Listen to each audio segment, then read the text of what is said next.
Hello dear students, स्वागत है आप सभी का आपके अपने इस ब्यूटीफुल चैनल में। आज अपन पढ़ेंगे magnetic effect of electric current जो अपना चल रहा है उसका लेक्चर नंबर न्यू। क्लियर? अच्छा बेटा, अपन ने लास्ट वीडियो तक एम्पियर सर्किट लॉ के एप्लीकेशन डिस्कस किए थे। उसमें अपन ने लास्ट में application number 3 current carrying solenoid की वजह से मैग्नेटिक फील्ड फाइंड करना, ये हमने सीख लिया था। आज अपन एम्पियर सर्किट लॉ का लास्ट एप्लीकेशन देखेंगे जो है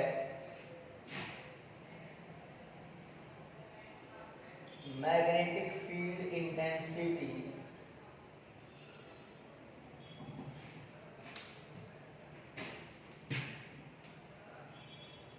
ड्यू टू ए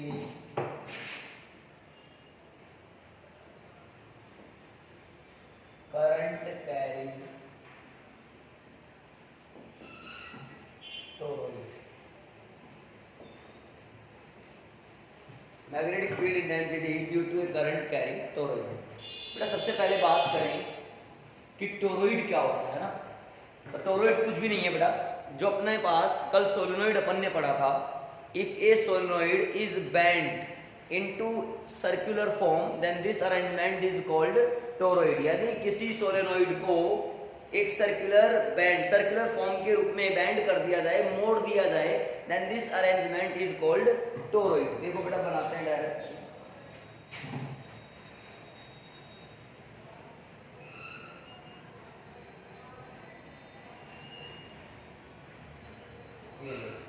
ये बन जाएगा हमारे पास टोरॉइड। इसको करंट को करवा दी तो इसको कह लेंगे current carrying toroid.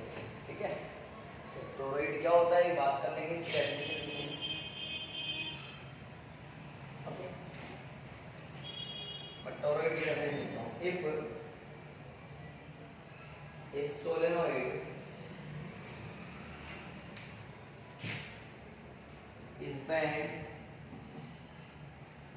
into the form of circle,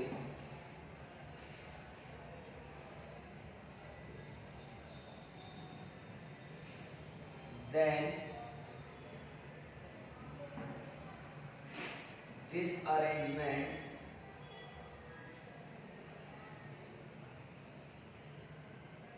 is called toroid. इस अरेंजमेंट को बेटा हम लोग क्या कहते हैं? टोरॉइड कहते हैं। ओके, अच्छा अब यहाँ पर ये जो टोरॉइड दिख रहा है, यानी यहाँ पर ये सर्कुलर लूप है बेटा, यही इसके लिए क्लोज लूप का काम करेगा। देखो according to figure,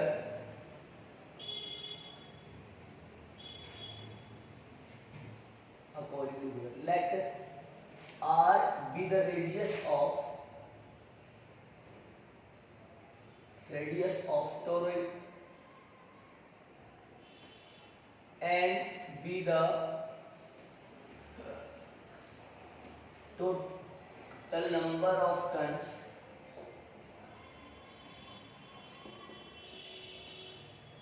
in toroid, small n be the number of turns per unit length of toroid। ठीक है, अब क्या करो बेटा, इस क्लोज लूप के लिए क्या अप्लाई कर दो? Ampere circuit law apply.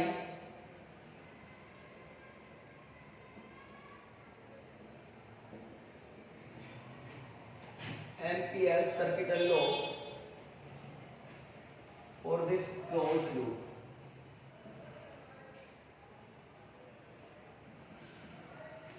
Closed integration B vector dot dl vector is equal to mu naught sigma I। Open करो बेटा, BDL cos theta is equal to mu naught sigma I। here B की value यहाँ पर constant है, theta यहाँ पे 0 degree रहेगा और बेटा सिग्मा आई यहाँ पर रहेगा एन आई। क्यों? क्योंकि कैपिटल आई जो करंट है वो फ्लो होता है एक टर्न में, तो टोटल नंबर ऑफ टर्न्स कितने माने हो एन, तो एन में कितने फ्लो होगी N into I, hence B D L cos 0 mu naught N I, तो बी बाहर आ जाएगा, डी एल बराबर म्यू नॉट एन आई। अब डी एल सारे एलिमेंट्स ऐड कर दोगे तो बन जाएगा 2 पाई आर, तो b इंटू 2 पाई आर बराबर म्यू नॉट एन आई, तो फॉर्मूला आएगा b बराबर mu naught N upon 2 pi R into में I. This is formula for magnetic field intensity due to a current carrying toroid. Clear बेटा? Note करो, फिर आगे का बढ़ते हैं, इससे नोट कर लो।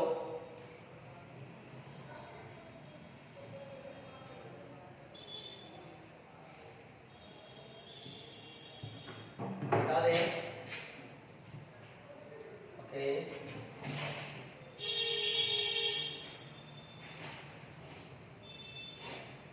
अच्छा बेटा इससे अगली स्टेप देखो, b इज इक्वल टू या b into 2 pi lambda mu naught N I, यहाँ से b आ जाएगा mu naught N upon 2 pi R. Equation number अगला यानी आ जाएगा। अब आपने स्मॉल एन क्या माना है बेटा? Number of turns per unit length, hence here n be the number of turns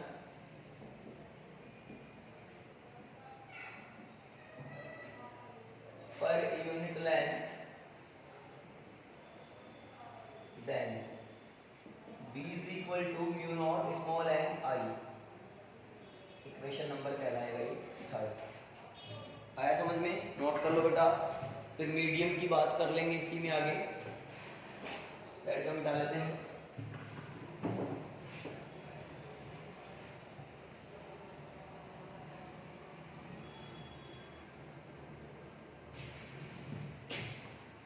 अगर यहीं पर मैं मीडियम की बात कर लूं तो मीडियम के लिए देखो बेटा, in medium B medium is equal to mu n upon 2 pi r into I, या फिर mu n I। बेटा म्यू को लिख सकते हैं mu naught into mu R n upon 2 pi r into I, तो ये हो जाएगा mu naught mu R n I। बेटा ध्यान से देखें तो ये बन जाएगा Bm बराबर B into mu are.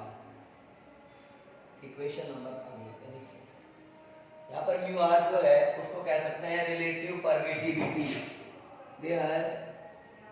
Mu R is equal to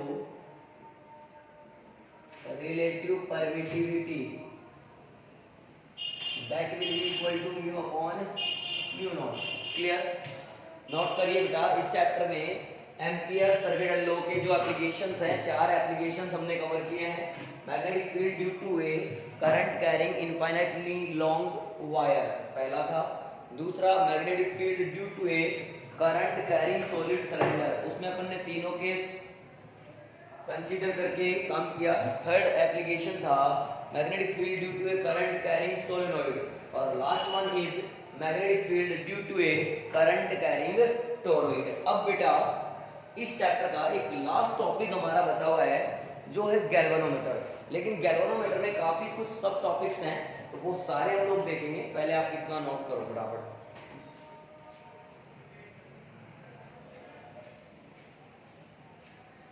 इसलिए बेटा इतना ओके।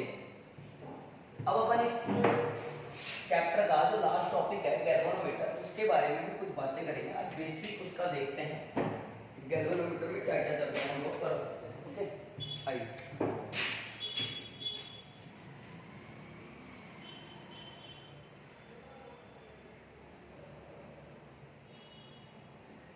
गैल्वेनोमीटर क्या होता है समझो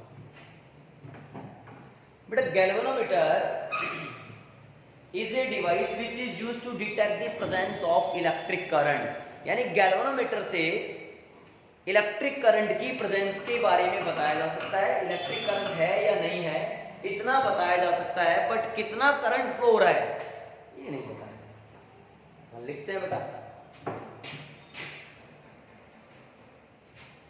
it is a device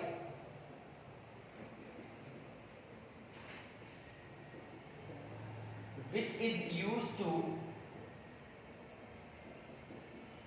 detect the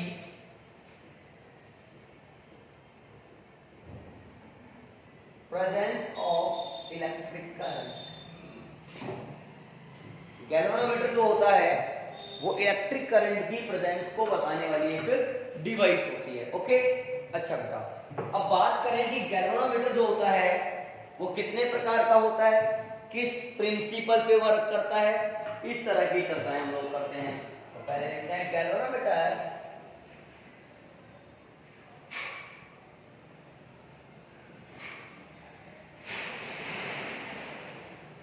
is of two types. ठीक है, मैं यहाँ पे लिख रहा हूँ।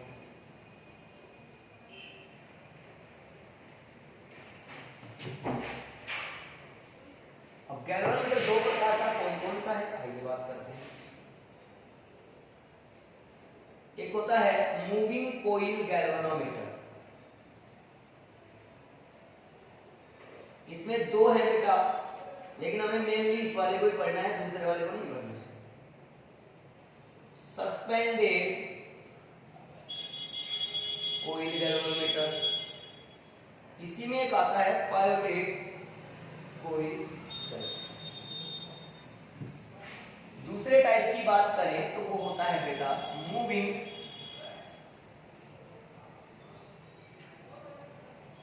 Magnet galvanometer. ठीक है, ये बट ये हमारे सिलेबस में नहीं है, नॉट इन सिलेबस,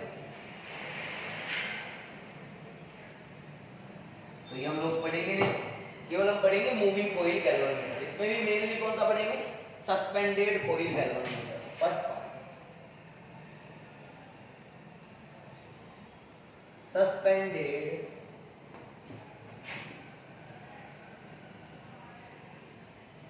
कोइल, तो मूविंग कोइल गैल्वेनोमीटर भी है।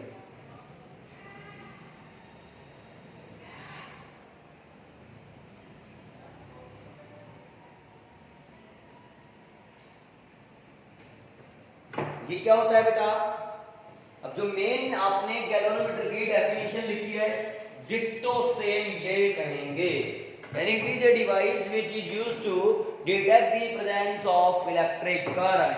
सेम डिट्टो लाइन लिखेंगे,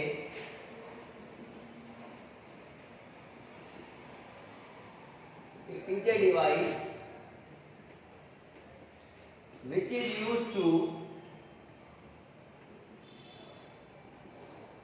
detect the presence of electric current। अच्छा, अब बेटा बात करें इसकी स्ट्रक्चर की, ये कैसी बनी होती है इसके बारे में भी चर्चाएं करते हैं। आइए स्ट्रक्चर की बात करते हैं। इसकी संरचना क्या है बेटा, क्या होता है इसके अंदर में, सुनिए।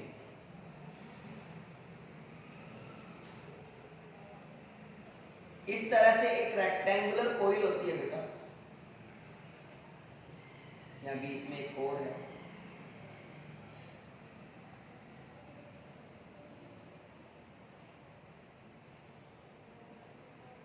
ये होती है आयरन की कोर।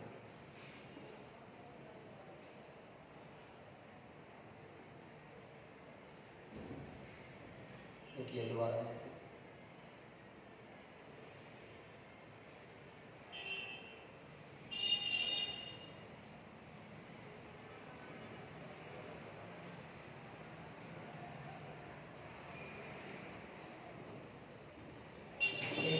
पहले इसमें अपन जो थ्योरेटिकल पार्ट है वो कवर करते हैं। इट कंसिस्ट ऑफ, डायग्राम बना लेंगे, it consist of A rectangular coil PQRS which is suspended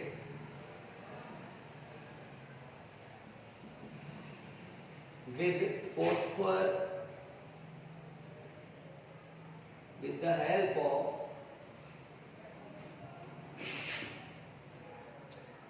phosphor bronze wire, ठीक है, in between the magnetic pole pieces of concave shape, ठीक है, यानी इसको कॉनकेव शेप के बने हुए जो मैग्नेटिक पोल पीसेज हैं उनकी हेल्प से लटकाया जाता है। बनी कैसे होती है बना, यहां लगी होती है स्प्रिंग और यहां होता है एक पेज E1, यहां होता है एक मिरर M, इसमें जगह थोड़ी कम पड़ रही है पर इधर बनाएंगे। आप लोग पहले ही उतार लो पूरा, फिर मैं डायग्राम आप लोगों को बना के देता हूँ बेटा।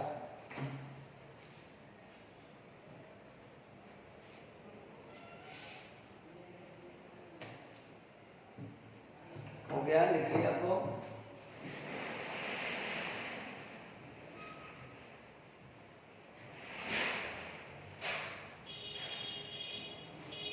साइड में डालते हैं,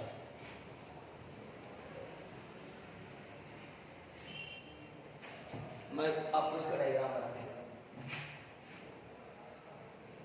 यहाँ पे लगाने की स्प्रिंग, यहाँ पे लगाना एक पेस्ट T1, यहाँ पे लगाना एक मिरर।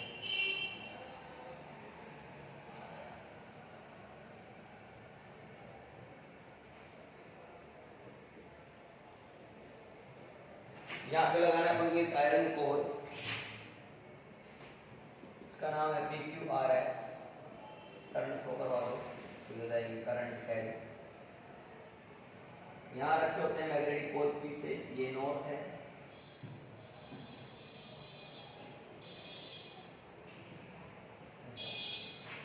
यहाँ पे फिर से एक स्प्रिंग है,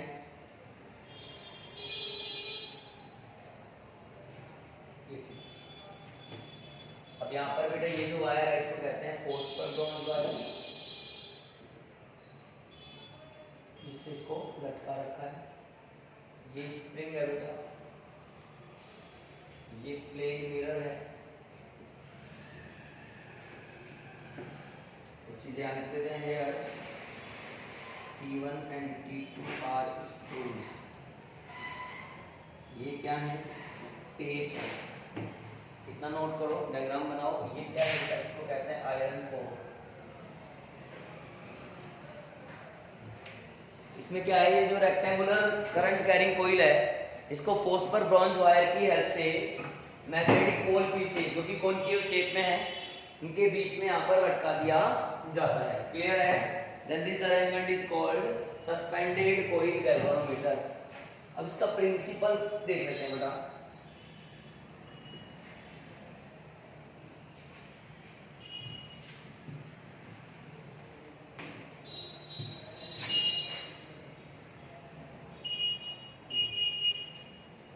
प्रिंसिपल ये है कि जब भी किसी करंट कैरिंग कोइल को या करंट कैरिंग रेक्टेंगुलर कोइल को किसी मैग्नेटिक फील्ड में रखा जाता है तो उस पर एक टॉर्क लगता है, that torque is BINA sine theta, है ना। अब यहाँ पर इन मैग्नेटिक पोल पीसेज की जो कॉनकेव शेप है, इस कॉनकेव शेप की वजह से यहाँ पर मैग्नेटिक फील्ड बनता है रेडियल, और रेडियल मैग्नेटिक फील्ड का मतलब होगा theta will be 90 degree, then torque will be BINA which is maximum value of torque, when then we can say that here torque is directly proportional to the current flowing in the galvanometer। यानी आपका जो galvanometer है वो इस बात पे work करता है कि जब किसी करंट कैरिंग रेक्टेंगुलर कोइल को मैग्नेटिक फील्ड में रख दिया जाता है तो उस पर एक टॉर्क लगता है, और यह टॉर्क उस गैल्वेनोमीटर में फ्लो होने वाली करंट के डायरेक्टली प्रोपोर्शनल होता है। तो बेटा मैं लिखता हूं,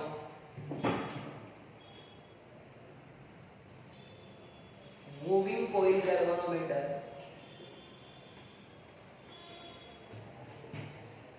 is based on the fact that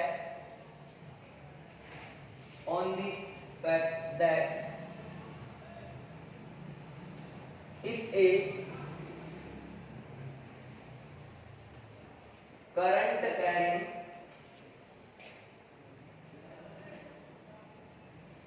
carrying rectangular coil is placed in a magnetic field, then torque acting on the coil is directly proportional to the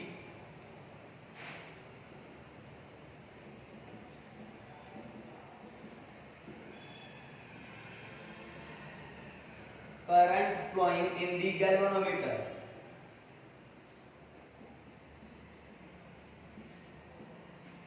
We know that, बेटा समझना, torque is equal to BINA sine theta. अब ये due to radial magnetic field, ये जो शब्द आ रहा है ये बोर्ड परीक्षा में अलग से भी पूछा जाता है कि आप रेडियल मैग्नेटिक फील्ड से क्या समझते हैं, तो बेटा मैं इसको अलग से भी चर्चा में लूंगा। अभी अपन लिख लेते हैं, इन मैग्नेटिक पोल पीसेज की जो कॉनकेव शेप है इसकी वजह से जो मैग्नेटिक फील्ड बनता है वो रेडियल बनता है। Due to radial magnetic field theta is equal to 0, hence theta is equal to 90 degree, hence torque is equal to bina sin 90, then torque is equal to bina. Equation number second, clearly torque is directly proportional to I. Equation number, यानी जितना ज्यादा current flow करवाओगे उतना ज्यादा galvanometer में क्या produce होगा बेटा, टॉर्क प्रोड्यूस होगा। क्लियर है? इस तरह से मूविंग कोइल गैल्वेनोमीटर क्या होता है, उसकी स्ट्रक्चर कैसी होती है, उसका प्रिंसिपल क्या है, यहां तक हम लोग आज पहुंच गए। अब इसके आगे का बेटा हम पढ़ेंगे नेक्स्ट वीडियो में। इससे पहले आप लोग पहले इसको उतार लो, फिर आगे की बात और करते हैं।